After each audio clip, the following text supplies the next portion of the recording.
এক সপ্তাহের মধ্যে দুটো সোনা জিতলেন ভারতের ১ নম্বর অ্যাথলেট নীরজ চোপড়া। মঙ্গলবার উস্তাভা গোল্ডেন স্পাইক প্রতিযোগিতার সোনা জিতলেন তিনি। তবে নিজের পারফরমেন্সে খুশি নন ভারতীয় এই অ্যাথলেট। ৬টি থ্রোয়ের মধ্যে 4বারই জ্যাভলিন থ্রোতে সোনা জয় করে নেন নীরজ। বিশ্ব চ্যাম্পিয়নশিপে জ্যাভলিন থ্রোয়ের আগে পরপর দুটো সোনাতে আত্মবিশ্বাস বাড়িয়ে রাখলেন ভারতের এই ১ নম্বর অ্যাথলেট।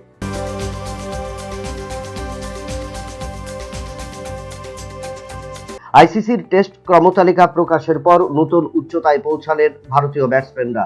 হেডিংলেতে জোড়া সেঞ্চুরির পুরস্কার পেলেন ঋষভ পন্থ, উঠে এলেন বিশ্ব টেস্ট চ্যাম্পিয়নশিপের র্যাঙ্কিংয়ের ৭ম স্থানে। পাশাপাশি ১০০ রানের দৌলতে ক্রমতালিকার উপরে উঠে এলেন শুভমান গিল এবং লোকেশ রাহুল। তবে বোলারদের মধ্যে এখনও শীর্ষস্থান দখল করে রাখলেন ভারতের জসপ্রীত বুমরা।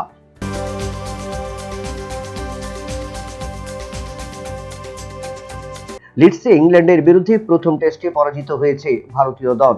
দলের ৪ ব্যাটসম্যান ৫টি শতরান করলেও একাধিক কারণে পরাজিত হতে হয়েছে ভারতীয় দলকে, যার মধ্যে বোলারদের ব্যর্থতা, ফিল্ডিংয়ের ব্যর্থতা এবং লোয়ার অর্ডার ব্যাটসম্যানদের দায়িত্ব জ্ঞানহীনতার কারণে পরাজিত হতে হয়েছে ভারতকে। ৫ উইকেটে ম্যাচ হেরে যাবার পর সাংবাদিক সম্মেলনে একথা বললেন ভারতীয় দলের অধিনায়ক গৌতম গম্ভীর, যার কারণে দ্বিতীয় টেস্টের আগে ভারতীয় দলের ক্রিকেটারদের দায়িত্ব নিয়ে ফিল্ডিংয়ের পরামর্শ দিলেন গম্ভীর।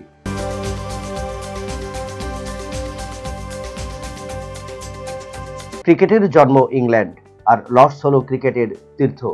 যে লর্ডসে ৩৫টি স্কুলের ৯৪৩ শিশুকে ক্রিকেট শিখিয়ে গিনিস বুকের নাম তুললেন দাতব্য সংস্থা চান্স টু শারিন।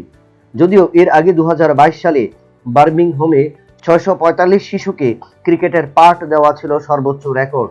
তবে লর্ডসের এই পরিসংখ্যান সর্বাধিক হওয়ার কারণেই বিশ্ব রেকর্ড হলো শিশুদের এই ক্রিকেট।